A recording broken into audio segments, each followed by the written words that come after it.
নিজে না খেয়ে যে মুখে হাসি রাখে, সন্তানের মুখে হাসি দেখার আশায়, সে মানুষটাই বাবা। নিজের কষ্ট কাউকে না বলে চুপচাপ সব সহ্য করে যায়, সেই মানুষটা বাবা। একজন বাবা যখন সকালে ঘর থেকে বের হয়, সন্তান তখন হয়তো ঘুমিয়ে থাকে।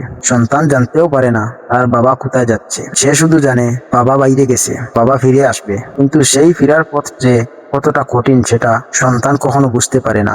রোদ থাকুক, বৃষ্টি থাকুক, শরীর খারাপ থাকুক, মনের মধ্যে হাজারটা চিন্তা থাকুক, বাবা তবুও বের হয়। কারণ বাবার নিজের জন্য হয়তো কোনো স্বপ্ন নেই, তার একটাই স্বপ্ন, তার সন্তান যেন ভালো থাকে। বাবার পকেট হয়তো ছোট ছিল, কিন্তু সন্তানের স্বপ্নগুলো ছিল আকাশের মতো বড়। নিজের চাহিদা কমিয়ে দিয়ে সন্তানের চাহিদাগুলো পূরণ করাই ছিল সেই বাবার জীবনের সবচেয়ে বড় কাজ। একদিন সেই বাবা হয়তো নিজের জন্য একটা নতুন জামা কিনতে পারেনি, কিন্তু সন্তানের নতুন জামা লাগবে, বাবা কোনোভাবেই না বলতে পারেনি। নিজের জুতো ছিঁড়ে গেলেও সন্তানের স্কুলের জুতোটা নতুন হওয়া চাই। এর ফোনটা পুরনো হয়ে গেলেও সন্তানের পড়াশোনার জন্য নতুন ফোন দরকার হলে বাবা চেষ্টা করে। কারণ বাবা জানে তার জীবনটা হয়তো কেটে গেছে, কিন্তু সন্তানের জীবনটা এখনো শুরু হয়নি। বাবা নিজের যৌবন দিয়ে দে সন্তানের ভবিষ্যৎ কিনতে। বাবা নিজের সুখ হারিয়ে ফেলে সন্তানের হাসি ফিরিয়ে আনতে।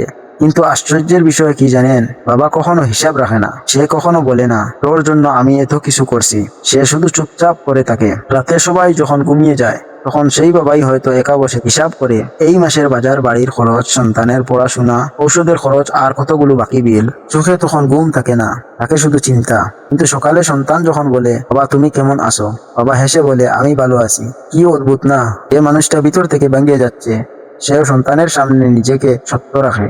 বাবার চোখেও পানি আসে, কিন্তু সে চোখ মুছে ফেলে। কারণ সন্তান যদি দেখে বাবা কাঁদছে, তাহলে সন্তানের মনটাও ভেঙে যাবে।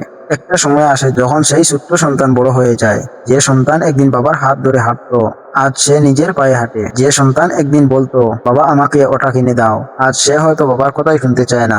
সময় বদলে যায়, সন্তানের পৃথিবীতে বন্ধু আসে, কাজ আসে, ভালোবাসা আসে, নিজের সংসার আসে। বাবা ধীরে ধীরে সন্তানের জীবনের এক কোণে চলে যায়। বাবা তখন অপেক্ষা করে। যদি আপনার বাবা আজও আপনার পাশে থাকেন, তাহলে তাকে অবহেলা করবেন না। বাবার সঙ্গে একটু বসুন, তার সঙ্গে কথা বলুন, তার হাতে হাত রাখুন। হয়তো তিনি কিছু চাইবেন না, কিন্তু আপনার একটু সময়, আপনার মুখের একটা হাসি, আপনার মুখ থেকে একটা কথা, বাবা তুমি ভালো আছো তো, এই কথাটাই হয়তো তার পুরো দিনের সুখ হয়ে যাবে। কারণ বাবা টাকা চায় না, বাবা বড় কিছু চায় না, বাবা শুধু চায় তার সন্তান যেন তাকে ভুলে না যায়। যদি কোনোদিন আপনার বাবা এই পৃথিবীতে না থাকেন, তখন আপনি হয়তো অনেক টাকা উপার্জন করবেন, বড় বাড়ি করবেন, দামি গাড়ি কিনবেন, অনেক মানুষ আপনার পাশে থাকবে, কিন্তু বাবাকে আর ফিরিয়ে আনতে পারবেন না। আল্লাহ পৃথিবীর সকল বাবাকে সুস্থ রাখুন, ভালো রাখুন। আর যারা এই পৃথিবী ছেড়ে চলে গেছেন, আল্লাহ তাদের ক্ষমা করুন এবং জান্নাতের সর্বোচ্চ স্থান দান করুন। বাবা একটা শব্দ নয়, একটা অনুভূতি।